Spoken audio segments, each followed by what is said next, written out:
तर नमस्कार मैत्रिणींनो, आज आपण हा सुंदर असा ड्रेस कसा करायचा हे बघणार आहोत। तर या ड्रेसचे दोन पार्ट आहेत, दोन पार्ट मध्ये हा ड्रेस मी डिवाइड केलाय। पहिल्या पार्ट मध्ये आपण योक पार्ट म्हणजेच कमरेपासून वरचा जो पार्ट आहे तर तो कसा बनवायचा, आणि नंतर सेकंड पार्ट मध्ये आपण ते खालचे जे लेयर आहेत, फ्लेअर आहे पूर्ण, तर तो कसा बनवायचा हे आपण सेकंड पार्ट मध्ये शिकणार आहोत। कारण एकाच पार्ट मध्ये फुल ड्रेस म्हणलं तर खूप मोठा व्हिडिओ होतो। तर आज आपण फक्त वरचा जो योक पार्ट आहे म्हणजेच बॉडी पार्ट, वरचा जो फिगर आहे, बॉडी पार्ट आहे, तर तो कसा रेडी करायचा, काय प्रोसेस राहते, या ड्रेसला किती कपडा लागतो, कसं कटिंग करावं लागतं, किती स्टिचिंग करावं लागतं, किती शिलाई घेतली मी या ड्रेसची, हा जो ड्रेस आहे तो कस्टमरचा आहे आणि तो कस्टमरला कसा बसला आहे, सगळं सगळं ह्या दोन पार्ट मध्ये मी तुम्हाला सगळं काही सांगणार आहे। तर हा जो ड्रेस आहे तो कस्टमरचा आहे, कस्टमरने आपल्याकडे ऑर्डर केलेली होती, कपडा आपल्याकडेच आहे अवेलेबल आणि आपण आपलाच कपडा वापरून त्यांच्या साईज नुसार तो ड्रेस जो आहे तो आपण कस्टमाइज करून देणार आहोत। तर त्यांनी आपल्याला हा फोटो शेअर केला होता, या फोटोनुसार आपल्याला सेम टू सेम तसाच ड्रेस रेडी करायचा आहे। तर या ठिकाणी कस्टमरची साईज चेस्ट आहे 48 म्हणजे 48 छाती असलेला, आणि कंबर राऊंड आहे त्यांचा 42, सगळं मेजरमेंट मी लिहून घेतलेलं आहे त्यांचं। तर अंगावरचं माप कसं घ्यायचं हे सगळं ब्लाऊज प्रमाणे माप घ्यायचंय आपल्याला, तर त्यानुसार तुम्हाला अंगावरचं बॉडी मेजरमेंट घ्यायचंय आणि मी या ठिकाणी कस्टमरचं घेऊन ठेवलेलं आहे। आता आपण त्या मापावरून त्याचं मार्किंग कटिंग करूयात। तर बघा, या ठिकाणी आपण वरची बॉडी जी आहे ती प्रिन्सेस कटमध्ये करणार आहोत, आणि तुम्हाला तर माहिती आहे प्रिन्सेस कट करण्यासाठी अगोदर आपल्याला पेपर पॅटर्न कट करावे लागतात। तर ते पेपर पॅटर्न कट करायला आपण सुरुवात करूयात आता। तर सगळ्यात आधी कट करण्यासाठी आपल्याकडे मोंडा, आपल्याला ब्लाऊजचा मोंडा किती आहे तर तो आपण बघून घेऊयात। तर बघा, मोंडा बघण्यासाठी आपण हा जो चार्ट आहे तर तो वापरतो, आपल्या साईजनुसार आपल्याला मोंडा बघायचा आहे। तर या ठिकाणी चेस्ट आहे 48 इंच, तर तुम्हाला तुमच्या साईजनुसार तुमचा मोंडा किती येतोय तो बघायचा आहे। तर या ठिकाणी 48चा 7.5 म्हणजेच 7.5 मोंडा आहे, मी या ठिकाणी लिहून ठेवते। म्हणजेच आपल्याला पुढच्या भागासाठी पण 7.5 मोंडा घ्यायचा आहे आणि पाठीमागच्या भागासाठी पण 7.5च मोंडा घ्यायचा आहे। आता त्याच्यानंतर आपल्याला इथं शोल्डर मायनस करायचे, कारण हा जो ब्लाऊज आहे वरचा, किंवा हा जो बॉडी वरचा जो योक पार्ट आहे तर तो आपण डीपमध्ये करणार आहोत, त्याचे दोन्हीही गळे हे डीप असणार आहेत। मग जेव्हा आपले डीप गळे असतात तर त्यावेळेस आपली शोल्डर उतरू नये आणि गळा लूज होऊ नये म्हणून आपण शोल्डर मायनस करत असतो। तर हे शोल्डर मायनस कसं करायचं तर ते पण बघूयात, आणि आपण अगोदरच का बघून ठेवतो आहोत, म्हणजेच त्यामुळे काय होईल, आपल्याला मार्किंग करताना पेपरवरती आपल्याला मध्येच हे सगळे चार्ट वगैरे बघायची गरज लागणार नाही। म्हणून आपण मार्किंग करण्याच्या आधीच आपण किती शोल्डर मायनस होते पुढचं आणि पाठीमागचं हे दोन्ही एकदाच बघून ठेवणार आहोत, आणि मार्किंग करताना आपण डायरेक्ट मार्किंग करणार आहोत। तर बघा, या ठिकाणी शोल्डर मायनस करण्यासाठी या ठिकाणी आपल्याला अर्ध्या इंचापासून ते 4.5 इंचापर्यंतचे सगळ्या शोल्डरचे चार्ट दिलेले आहेत मी। अर्धा इंच, आता बघा या ठिकाणी 1 इंच, 1.25 इंच, बघा वरच्या साईडला रेडी शोल्डर असं लिहिलं आहे, आणि त्याच्या पुढे तुम्हाला 1.5 इंच, 1.75 इंच, त्याच्यानंतर 2 इंच, 2.25, 2.5 इंच आणि 2.75, 3, 3.25, 3.5, असं तुम्हाला 4.5 पर्यंत आहे। तुम्हाला तुमची शोल्डर ज्या चार्टमध्ये येते तो चार्ट सगळ्यात आधी तुम्हाला सिलेक्ट करायचा आहे। आता बघा, या ठिकाणी रेडी शोल्डर मी या ब्लाऊजमध्ये किंवा या ड्रेसमध्ये 2.5 इंचाची रेडी शोल्डर ठेवणार आहे। तर आपल्याला चेक करायचं आहे आपले 2.5 इंच शोल्डर कुठल्या चार्टमध्ये येते। बघा, या चार्टमध्ये आलेली आहे, तर मी तो चार्ट साईडला काढून हे बाकीचे सगळे चार्ट आपण साईडला ठेवून देऊयात। तर तुम्हाला तुमचे रेडी शोल्डर ज्या चार्टमध्ये येते तो चार्ट तुम्हाला ठेवायचा। आता त्याच्यानंतर आपण सगळ्यात आधी पुढच्या गळ्याचं बघूया। तर पुढचा गळ्याचा आकार कुठला आहे आपला, तर तो तुम्हाला बघायचा आहे। तर या ठिकाणी आपला गळा जो आहे तर तो थोडासा चौकोनीमध्ये जातो, म्हणून या ठिकाणी आपण चौकोनी गळ्याची अशी आडवी लाईन चेक करायची आहे पूर्ण। आता त्याच्यानंतर आपल्याला गळ्याची उंची चेक करायची आहे। तर पुढच्या गळ्याची उंची आहे या ठिकाणी 8 इंच, तर बघायचं आहे आपल्याला कुठे येते 8 इंच, वरच्या बाजूला सगळे गळे दिलेत बघा, 7 ते 8.5 म्हणजेच आपल्याला ही लाईन उभी लाईन चेक करावी लागते। तुम्हाला बघायचं आहे तुमचा नेक डीप किती आहे, त्याच्यानुसार तुम्हाला उभी लाईन चेक करायची, आणि त्याच्यानंतर आडवं आणि उभं बघायचं तुम्हाला किती, तर या ठिकाणी बघा 2.5 इंच आलेलं आहे। तर अशा पद्धतीनं आपण पुढच्या गळ्याचं बघून घेतलं आहे। आता आपल्याला पाठीमागच्या गळ्याचं बघायचं, तर पाठीमागच्या गळ्याला पण 11 इंचचा गोल गळा आहे आणि 11 इंच उंची आहे गळ्याची, तर आपलं मायनस होतं या ठिकाणी 3.5 इंच। तर ते पण मागच्या गळ्याचं पण आपण या ठिकाणी लिहून ठेवूयात 3.5 इंच। अशा पद्धतीने आपण पुढचं आणि पाठीमागचं दोन्ही साईडचं आपण मायनस किती होते ते लिहून घेतले। आता आपण वरचा जो बॉडी पार्ट आहे तर त्याचं पेपरवरती मार्किंग कसं करायचं बघूयात। तर त्याच्यासाठी इथं मी एक कोरं पेज घेतलं आहे, आणि सगळ्यात आधी आपण वरच्या साईडला म्हणजेच आपल्या डाव्या बाजूला एक सरळ लाईन ओढून घेतली, वरून थोडंसं अंतर ठेवून। आता त्या लाईनवरती तुम्हाला तुमच्या फुल शोल्डरचं अर्ध करायचं आहे। तर या ठिकाणी माझी फुल शोल्डर आहे कस्टमरची 18 इंच, तर 18चं अर्ध होते 9 इंच। त्याच्यानंतर बंद बाजूकडून 2.5 इंचावरती मार्किंग करायचं आहे आणि हे 2.5 इंच फिक्स आहे. त्याच्यानंतर इथं फुल शोल्डरचं अर्धं गेलं तिथं पण 1 इंच डाऊन मार्किंग, हे 1 इंच पण मार्किंग सगळ्यांसाठी फिक्स आहे. आता इथं आपण दोन्ही मार्किंगला धरून एक क्रॉस लाईन ओढून घेऊयात. आता त्याच्यानंतर आपल्याला मोंडा टाकायचा आहे. तर मोंडा आपण अगोदरच काढून ठेवलेला आहे. तर या ठिकाणी 7.5 वरती मी मोंड्याचं मार्किंग केलेलं आहे. तुम्हाला तुमचा जेवढा मोंडा आहे तर तेवढं तुम्हाला मार्किंग करायचं आहे आणि तिथं एक अशी आडवी लाईन ओढून घ्यायची. तर ही झाली आपली चेस्ट लाईन. आता आपल्याला इथं चेस्टचं छातीचं मार्किंग करायचं आहे. तर छातीचं मार्किंग करण्यासाठी बघा या ठिकाणी आपला डीप नेक आहे आणि हा पाठीमागचा भाग आहे म्हणून आपल्याला इथं छाती भागिले 4 करायचं आहे. तर बघा या ठिकाणी 48 चेस्ट आहे माझी, तर 48 भागिले 4 केलं तर या ठिकाणी आलेलं आहे 12 इंच. तर मी या ठिकाणी 12 वरती मार्किंग केले आणि 1.5 इंचाचं शिलाई मार्जिन. तुम्हाला तुमच्या छातीचा चौथा भाग करून मार्किंग करायचं आहे. आता त्याच्यानंतर आपल्याला इथं मायनस करायचं आहे, शोल्डर मायनस, कारण हा आपला डीप नेक आहे म्हणून. तर बघा पाठीमागचा भाग आहे आपला, तर पाठीमागच्या भागाचं मायनस किती आलं आहे आपलं 3.5 इंच. तर आता हे मायनस कशातून करणार आपण, तर आपल्या फुल शोल्डरमधून. तर या ठिकाणी 18 इंच फुल शोल्डर आहे, त्यातनं 3.5 इंच वजा केल्यावर 14.5 राहिलं आणि त्याचं आता आपण अर्धं करणार. म्हणजेच तुम्हाला तुमच्या फुल शोल्डरमधून वजा करायचं आहे, मायनस किती येते ते, त्याचं तुम्हाला परत अर्धं करायचं आहे आणि जेवढं उत्तर येते तर तेवढं तुम्हाला ह्या क्रॉस लाईनवरती करायचं आहे. तर बंद बाजूकडून तुम्हाला क्रॉस लाईनवरती जिथं येतं आहे तिथं मार्किंग करायचं आणि तेवढंच सेम मार्किंग तुम्हाला छातीच्या लाईनवर पण करायचं आहे, चेस्ट लाईनवर. आता आपल्याला इथे एक सरळ लाईन ओढून घ्यायची आहे ह्या दोन्ही मार्किंगला धरून. आता बघा ही झालं आपलं मायनस. तर आता आपण इथं क्रॉस मार्क करतो मोंड्याचा आकार देण्यासाठी, तर ते क्रॉस मार्क आपल्याला साईजनुसार करायचं असतं. तर चेस्ट बघा 48 आहे म्हणजे 40पेक्षा जास्त आहे, तर आपली पाठीमागच्या भागाला क्रॉस मार्कचं किती येते 1.25 आणि पुढच्या भागासाठी 1 इंच येते. तर बघा पाठीमागच्या भागासाठी 1.25 वरती इथं मी मार्किंग करते. तुमची चेस्ट 40च्या आत असेल तर तुम्हाला इथं 1 इंचावरती मार्किंग करावं लागेल. आता आपण इथं मोंड्याचा आकार देऊन घेऊयात. तर आकार देण्यासाठी इथं मी फ्रेंच कर्व वापरत आहे आणि इथं हा आपला पाठीमागचा मोंडा जो आहे तर तो तयार झालेला आहे. तर बघा वरून सरळ लाईनपासून खाली आपलं अंतर किती राहिले तर ते तुम्हाला मोजायचं आहे आणि सेम तेवढंच मार्किंग आपल्याला बंद बाजूच्या साईडनं करायचं आहे आणि एक सरळ लाईन ओढून घ्यायची. तर या ठिकाणी आपण गळा पण वरच्या साईडनं मायनस केलेला आहे. आता आपल्याला गळ्याची उंची टाकायची. तर उंची टाकण्यासाठी आपण मायनस केलेले शोल्डर आणि 2.5 इंचाचं मार्किंग, त्याचं आपल्याला सेंटर काढायचं आहे आणि ह्या सेंटरपासून खाली असा टेप सरळ ठेवायचे उभा आणि आपल्याला इथं गळ्याची उंची टाकायची. तर बघा या ठिकाणी आपला पाठीमागचा गळा आहे 11 इंच. तर 11 इंचावरती इथं मी मार्किंग केलेलं आहे. तर बघा ही जी आपली छातीची लाईन आहे तर त्याच्यापेक्षा खाली आहे आपला हा जो गळा, तर म्हणून आपल्याला वरच्या साईडनं आणखी अर्धा इंच वजा करावं लागते. जर तुमचा गळा चेस्ट लाईनपासून वर असेल तर तुम्हाला ही लाईन ओढायची गरज नाही. आता आपल्याला इथं रेडी शोल्डरचं मार्किंग करायचं आहे. तर रेडी शोल्डरमध्ये 1 इंच वाढवायचे. 2.5 इंच आहे तर मी इथं 3.5 वरती मार्किंग केले. तुमच्या रेडी शोल्डरमध्ये तुम्हाला 1 इंच वाढवून इथं मार्किंग करायचं आहे आणि बघा या ठिकाणी आपला वरचा जो पार्ट आहे तर तो पूर्ण मायनस झालेला आहे. आता आपल्याला इथून खाली उंचीचं मार्किंग टाकायचं आहे. तर उंचीचं मार्किंग आपल्याला सगळ्यात आधी आपण जी सरळ लाईन ओढली त्या लाईनपासून खाली स्ट्रेट आपल्याला उंचीचं मार्किंग करायचं आहे. तर उंची घेताना आपल्याला इथं पुढची उंची घ्यायची. बघा इथं पुढची उंची आहे 19 इंच, त्याच्यामध्ये मी 1 इंच वाढवून इथं मार्किंग केलेलं आहे. तुम्हाला तुमच्या उंचीमध्ये 1 इंच वाढवायचं आहे आणि मग मार्किंग करायचं आहे आणि उंची तुम्हाला पुढची घ्यायची आहे.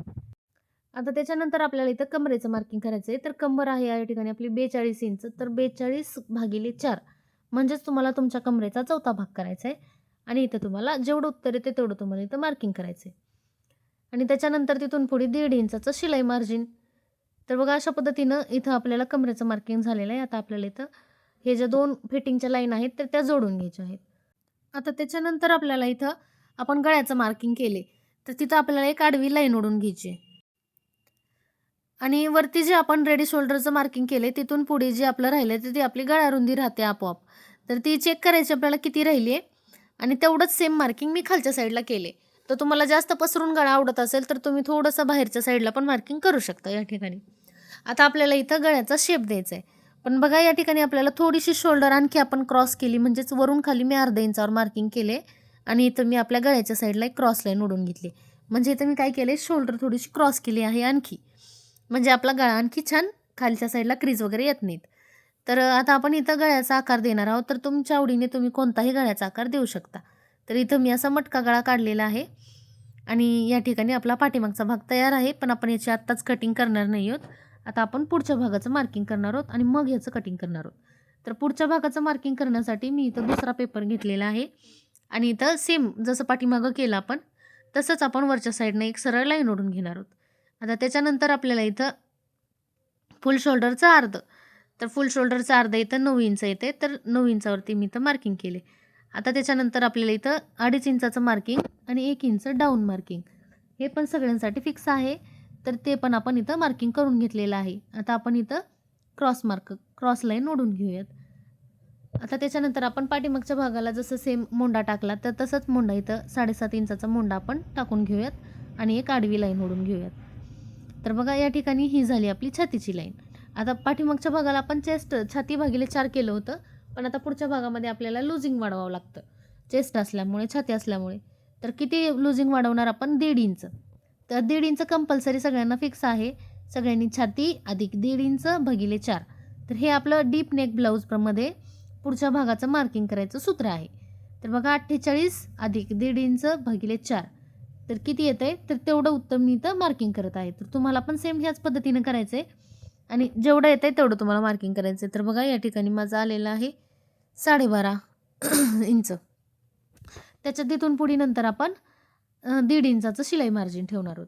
तर हे झालं आपलं छातीचं मार्किंग. आता आपल्याला इथं शोल्डरचं मार्किंग करायचं आहे. तर त्याच्यासाठी आपण मायनस बघितलं आहे आपण किती येते शोल्डर मायनस. तर या ठिकाणी 2.5 इंच येते, तर मी 18 इंच म्हणजे फुल शोल्डरमधून 2.5 इंच कमी करणार आणि त्याचं मी परत अर्ध करणार. तर सेम आपण पाठीमागं पण असंच केलं होतं आणि जेवढं येते तेवढं आपण उत्तर ह्या क्रॉस लाईनवरती मार्किंग करून घेऊयात. जे आपण मायनस सगळ्यात आधी बघितलं तर ते आपल्याला फुल शोल्डरमधून मायनस करायचं असतं. तेवढं वजा करायचं आणि त्याचं परत अर्ध करायचं आणि सेम तसंच मार्किंग आपल्याला चेस्ट लाईनवर पण करायचं आहे. वरती क्रॉस लाईनवर जेवढं केलं तेवढंच आणि इथं आपण एक सरळ लाईन ओढून घेणार आहोत. आता आपण इथं क्रॉस मार्क बघायचं आहे. तर आपण क्रॉस मार्क बघितला होता 40 चेस्ट 40पेक्षा जास्त असल्यामुळं क्रॉस लाईन इथं क्रॉस मार्क 1 इंचावर केले मी. तुमचा कमी आहे तर तुम्हाला 0.75 आणि त्याच्यानंतर ही जी स्ट्रेट लाईन आहे त्याचं आपण सेंटर काढून सेंटरपासून आतल्या साईडला 0.25 एवढं अंतर आतल्या साईडला मार्किंग केले मी. आता इथं आपल्याला मोंड्याचा आकार देऊन घ्यायचा आहे. तर मोंड्याचा आकार फ्रेंच कर्वचा वापर करून आपल्याला देऊन घ्यायचा आहे अशा पद्धतीनं. कुठे हे आपला पॉईंट झाला नाही पाहिजे. तर या ठिकाणी आपला मोंडा तयार झालेला आहे. आता आपल्याला वरच्या साईडनं चेक करायचं आहे सरळ लाईन आणि आपली क्रॉस मार्क मायनस केलेली शोल्डर. तिथं किती राहिले अंतर? तर 0.75 आले माझं. तुम्हाला तुमचं चेक करायचं आहे किती येते आणि इथं एक सरळ लाईन ओढून घ्यायची. आता ही झाली आपली सरळ लाईन. आता आपल्याला ह्या लाईनचा आपली जी क्रॉस लाईन आहे तर तिचं आपल्याला सेंटर काढायचं आहे. म्हणजे आपल्याला तिथून उंचीचं गळ्याचं मार्किंग करायचं आहे. तर इथं मी सेंटर काढून घेतलेलं आहे. आता आपल्याला तिथं असा उभा सरळ टेप ठेवून घ्यायचा आहे आणि त्याच्यानंतर सगळ्यात आधी आपण गळ्याचं मार्किंग करूया. तर गळा आहे पुढचा 8 इंच. त्याच्यानंतर शोल्डर त्या अपेक्षा आहे 13 तर मी 13.5 वरती मार्किंग केले आणि उंची 19 आहे तर मी 20 वरती मार्किंग केले. म्हणजे शोल्डर त्या अपेक्षामध्ये अर्धा इंच आणि पूर्ण उंचीमध्ये 1 इंच वाढवायचे. आता बघा आपला पुढचं गळ्याचं जे मार्किंग आहे तर ते चेस्ट लाईनपासून एकदम समोरासमोर आहे. तर बघा मी जी अर्धा इंच वर मार्किंग करून अशी पट्टी ठेवून घेतली. तर आपला गळा जो आहे तर तो पट्टीपेक्षा खाली आहे म्हणून मी इथं वरच्या साईडला आणखी 0.25 मायनस करते. जर तुमचा वर असेल गळा छातीच्या लाईनपेक्षा तर तुम्हाला हे मायनस करायची गरज नाही. आता त्याच्यानंतर आपण रेडी शोल्डरचं मार्किंग करणार आहोत. तर बघा या ठिकाणी रेडी शोल्डर आहे 2.5 इंच तर मी त्याच्यामध्ये 1 इंच वाढवून 3.5 इंचावरती मार्किंग करणार आहे. ते पण आपण शोल्डर मायनस केली आहे तिथून आतल्या साईडला. तुम्हाला तुमच्या शोल्डरमध्ये 1 इंच वाढवायचं आहे आणि इथं सेम मी जसं केलं तसं मार्किंग करायचं आहे. आता त्याच्यानंतर तिथून पुढे जे राहते तर ते आपलं बंद बाजूपर्यंत गळारुंदी असते. आता वरती जेवढी आहे तेवढीच सेम खाली पण मी इथं गळ्यावरती मार्किंग करणार आहे. म्हणजेच आणि तुम्हाला पसरून गळा आवडत असेल तर तुम्ही थोडंसं इथं बाहेरच्या साईडला पण क्रॉस मार्किंग जाऊ शकता तुम्ही. तर या ठिकाणी मी जेवढं आहे तेवढंच केलं आहे आणि इथे जसं आपण पाठीमागच्या साईडला अर्धा इंच खाली गेलो तसंच आपल्याला इथं 0.25 खाली जायचं आहे आणि पुढच्या साईडला आपल्याला 0.25 आणखी खाली जाऊन असं क्रॉस मार्किंग करून घ्यायचं आहे. तर बघा या ठिकाणी एवढं सगळं आपलं मार्किंग झाले. आता या चौकोनामध्ये तुम्ही तुमच्या आवडीनुसार कोणताही गळ्याचा आकार देऊ शकता. तर या ठिकाणी मी स्वीट हार्ट घेतलेला आहे गळा. आता त्याच्यानंतर आपल्याला खाली जी लाईन ओढली आपण तर तिथं आपल्याला अपेक्स टू अपेक्सचा अर्ध करायचं आहे. तर या ठिकाणी अपेक्स टू अपेक्स आहे 9 तर 9चा अर्ध 4.5 इंच. तर मी इथं 4.5 इंचावरती मार्किंग करते. आता त्याच्यानंतर तुमचं इथं जेवढं आलंय त्यातनं तुम्हाला अर्धा इंच कमी करायचं आहे. तर मी माझं 4.5 आले तर मी 4.5 मधनं अर्धा कमी केलं 4 वरती इथं मार्किंग केले खाली. तर तुम्हाला पण ना त्याच्यातनं अर्धा इंच कमी करायचं आहे आणि खालच्या साईडला मार्किंग करायचं आहे. आता आपल्याला इथं टक्स घ्यायचं आहे तर टक्स साईजनुसार बघा 3.5 इंचाचा आला आहे माझा. तर तुम्हाला तुमच्या साईजनुसार बघायचं आहे किती इंचाचा येतोय आणि तुम्हाला इथं टक्सचं मार्किंग करून घ्यायचं आहे. तर आता आपण हे जे आपण मार्किंग केलेत तर ते एकाला एक जोडून घेऊयात अशा पद्धतीनं. आणि हे जे मार्किंग जोडल्याच्या नंतर आपल्याला इथं कमरेचं मार्किंग करायचं असतं. तर कमरेचं मार्किंग करण्यासाठी कंबर भागिले 4 करायचे डायरेक्ट. तर कंबर भागिले कंबर आहे 42 इंच, 42चा चौथा भाग करायचा आहे. तर तुम्हाला पण तुमच्या चेस्टचं म्हणजे वेस्टचं कमरेचा चौथा भाग करून जेवढं उत्तर येतं आहे तेवढं तुम्हाला बंद बाजूकडून समोरच्या साईडला मार्किंग करायचं आहे. आता त्याच्यानंतर तुम्हाला इथं 3.5 इंचचा टक्स घेतला आहे म्हणून आपण 3.5 इंच पुढे वाढवून घेणार आहोत. तुम्ही जेवढा टक्स घेतला आहे तेवढं तुम्हाला पुढे वाढवून घ्यायचं आहे. आणि आता तिथून पुढे आपल्याला 1.5 इंचाचं मार्जिन, शिलाई मार्जिन जे आहे तुमचं आपलं रेग्युलर तर त्याचं मार्किंग करायचं आहे. आणि ही जी आपल्या फिटिंगच्या ज्या लाईन आहेत तर त्या ओढून घ्यायच्या. आता आपण हा जो टक्स दिलेला आहे तर त्याला आपल्याला शेप द्यायचा आहे. तर तो शेप देण्यासाठी आपल्याला बाहेरची जी लाईन आहे ही तर ह्या लाईनचा आपल्याला सेंटर काढायचा आहे. अशा पद्धतीनं टेप फोल्ड करून तुम्हाला असा सेंटर काढून घ्यायचा आहे. आणि त्याच्यानंतर तुम्हाला डबल फोल्ड करायचं आहे आणि त्याचा पण सेंटर काढून घ्यायचं आहे. आता अपेक्स पॉईंट आणि सेंटर ह्याचा पण तुम्हाला सेंटर काढायचं आहे. तर अशा पद्धतीनं आपण 3 सेंटर काढून घेतलेले आहेत ह्या लाईनचे. तर खालचा जो सेंटर आहे सगळ्यात पहिल्यांदाचे मार्किंग केले तर तिथं आपल्याला अर्धा इंचच्या वर एक लाईन एवढं मार्किंग करायचं आहे. त्याच्यानंतर वरचं मार्किंगला तुम्हाला 0.25च्या वर एक लाईन एवढं मार्किंग करायचं आहे. आणि त्याच्यानंतर तुम्हाला हे पॉईंट खालच्या लाईनला जोडायचे असा. त्याच्यानंतर हा पॉईंट तुम्हाला वरच्या साईडला आणि तिथून ह्या पॉईंटला जोडून घ्यायचा आहे असं. आणि त्याच्यानंतर इथं तुम्हाला थोडासा राऊंड शेप देऊन घ्यायचा आहे, आकार देऊन घ्यायचा आणि पॉईंट बनत असेल तर तो पण तुम्हाला मायनस करायचा आहे. आता त्याच्यानंतर अलीकडची जी लाईन आहे आपली तर ती मोजायची आपल्याला किती आहे या ठिकाणी. तर माझी आहे 6.5 इंच. तर पुढची पण लाईन आपल्याला तसंच आकारानुसार टेप फिरवायचा आहे आणि जिथं 6.5 इंच आले तर तिथं तुम्हाला मार्किंग करायचं आहे. आता बघा तुमचं जेवढं मार्किंग अलीकडची लाईन आहे तेवढंच तुम्हाला पुढच्या लाईनला मोजायचं आहे. आता बघा इथं किती शिल्लक राहिलं आहे माझं तर 0.75 माझं या ठिकाणी शिल्लक राहिलेलं आहे. तेवढं त्याच्या डबल मी इथं मार्किंग करणार आहे. म्हणजे 0.75चं डबल होते 1.5 इंच. तर मी इथं 1.5 इंचावर मार्किंग केलं. तर बघा तुम्हाला इथं तुमचं जेवढं अंतर राहिलं आहे तर त्याचं तुम्हाला डबल करायचं आहे आणि तिथं फिटिंगच्या साईडला मार्क करायचं आहे. आता तुमचं 0.75 माझं राहिलं आहे म्हणून मी इथं पण 0.75 आणि चेस्टपासून खाली तिथं पण मी 0.75च मार्किंग करून घेतले. आता हे पॉईंट कशा पद्धतीनं जोडायचे आहेत हे तुम्ही व्यवस्थित बघून घेऊ शकता आणि सेम तसेच तुम्हाला पण जोडून घ्यायचे आहेत. आता हे जे लाईन आहे तर ही पट्टी तुम्हाला व्यवस्थित सेट करायची आहे. बघा पट्टी सेट करताना फिटिंगची लाईन व्यवस्थित तुमच्या पट्टीला मॅच केली पाहिजे आणि तसं ठेवून तुम्हाला अशी क्रॉस लाईन ओढून घ्यायची. आता त्याच्यानंतर आपल्याला मोंड्याचा टक्स घ्यायचा आहे. तर तुमचा जेवढा छातीचा टक्स आहे त्याचा अर्धा मोंड्याचा टक्स असतो. तर बघा या ठिकाणी आपला छातीचा टक्स आहे 3.5 इंच. तर मोंड्याचा टक्स आपला 1.75 इंचाचा आपला मोंड्याचा टक्स असणार आहे. तर मी इथं सरळ छातीच्या लाईनपासून वरती 1.75 वर मार्किंग केले. आता आपल्याला 1.75चं पण अर्ध करायचं आहे आणि तिथून पुढे तेवढं मार्किंग तुम्हाला करायचं आहे. आणि जे वरचं मार्किंग आहे तर ते आपल्याला अपेक्स पॉईंट्सला जोडून घ्यायचं आहे अशा पद्धतीनं. आता आपल्याला मोंड्यापासून खाली अर्ध्या इंचावर टेप धरायचा आहे आणि तिथं पण तुम्हाला 1.75 वर मार्किंग करायचं आहे आणि ती पॉईंट पण आपल्याला ती लाईन पण अशा अपेक्स पॉईंटपासून ओढून घ्यायची. आता आपल्याला मोजायचं आहे हा अलीकडची लाईन आपली किती इंच आहे तेवढीच आपली दुसरी पण लाईन असली पाहिजे आणि तिथं मी मार्किंग केले. आता आपल्याला इथं एक उभी लाईन ओढून घ्यायची आहे. तर अशा पद्धतीनं तुम्हाला पट्टी सेट करायची आहे. ही जी लाईन आहे ती जुळली पाहिजे आणि तिथं पण तुम्हाला एक उभी लाईन ओढून घ्यायची. आता आपल्याला इथं आणि इथं हे 2 पॉईंट धरून आपल्याला एक गोल शेप देऊन घ्यायचा आहे. तर हा झाला आपला नवीन मोंड्याचा आकार.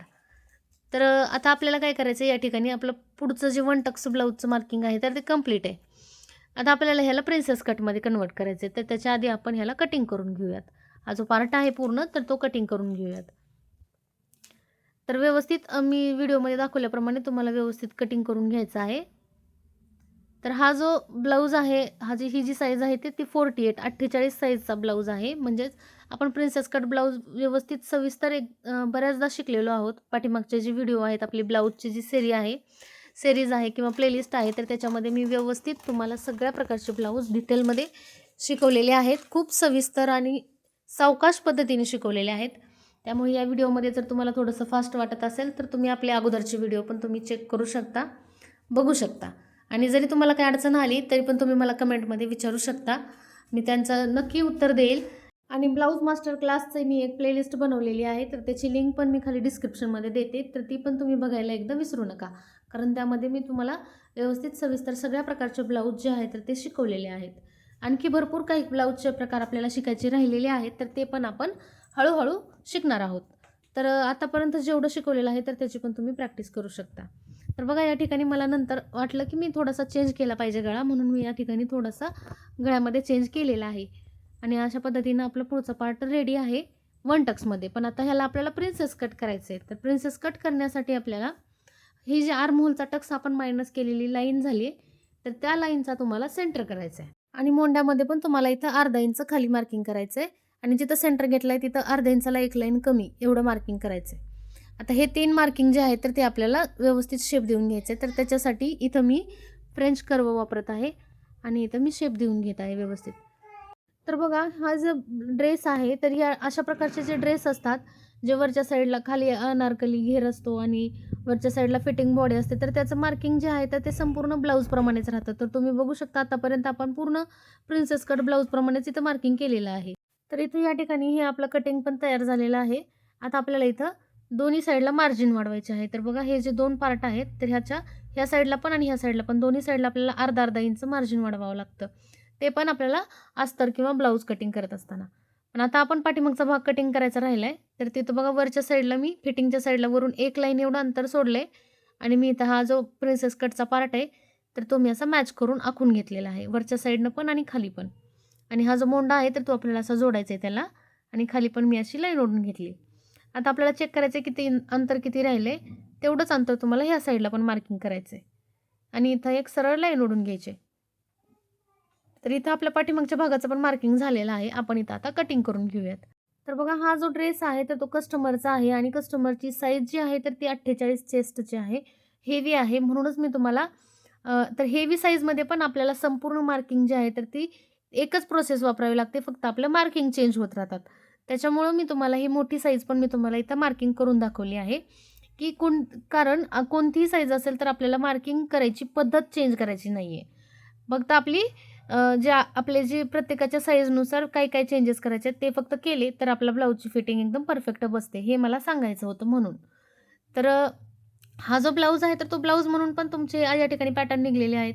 आणि हा जो पॅटर्न आहे तर ते आता आपण कपड्यावरती कटिंग करून याची वरची बॉडी बनवणार आहोत. आणि खालच्या साईडला तुम्ही अनारकली पण करू शकता. अनारकली अटॅच करू शकता, की आता आपण लेअरवाला जो घेर आहे तर तो लेअरवाल्या घेरचा ड्रेस बनवणार आहोत आपण फ्रिलवाल्या. तर त्याच्यासाठी आपण आता तर इथं मी कपडा पण घेतलेला आहे. कपड्यावरती पण हे पार्ट कशा पद्धतीने ठेवायचे आहेत तर ते पण तुम्हाला लक्षात यावं म्हणून मी इथं कपड्याचं पण मार्किंग दाखवत आहे. तर बघा मी जिथं स्टार केले तर त्या साईडला मी इथं अर्ध्या इंचाचं अंतर सोडलं एक्स्ट्रा. ते शिलाई मार्जिन आहे आपलं. ते पण तुम्हाला सगळ्यांना कंपल्सरी ठेवायचं आहे. आता इथं मला कपडा थोडासा कमी पडतोय फिटिंगच्या बाजूला तर मी तिथं जॉईंट देणार आहे. तर याच पद्धतीनं तुम्हाला दुसरा पण पार्ट जो आहे तर तो ठेवून कट करायचा आहे. आता आपण पाठीमागच्या भागाचं कटिंग करणार आहोत. पाठीमागचा पार्ट ठेवून तर त्याच्यासाठी मी इथं डबल फोल्ड कपडा परत एकदा घेतलेला आहे आणि मी इथे याच्यावरती जो पाठीमागचा पार्ट आहे तर तो ठेवून मी जशाला तसा इथं मी कट करणार आहे. तर ही जी बॉडी आहे वरची तर ती सेम टू सेम आपल्याला ब्लाऊजप्रमाणे शिवून घ्यायची असते. फक्त खालच्या साईडनं तुम्हाला फोल्ड नाही करायचं, जशाला तसं ठेवायचं आहे. कारण तिथं आपण खाली लेयर जोडणार आहोत, घेर जोडणार आहोत. तर तर पुढच्या व्हिडिओमध्ये आपण खालच्या लेयर कशा कट करायच्या, ते कशा स्टिच करायच्या, त्याला प्लेटा कशा द्यायच्या, किती मीटर कपडा लागतो, ते सगळं काही आपण पुढच्या व्हिडिओमध्ये शिकणार आहोत. त्यामुळे चॅनलला सबस्क्राईब नक्की करा. त्यामुळे तुम्हाला उद्याचा पुढचा जो व्हिडिओ आहे तर तो अपलोड झाल्याच्यानंतर त्याचं तुम्हाला नोटिफिकेशन मिळेल.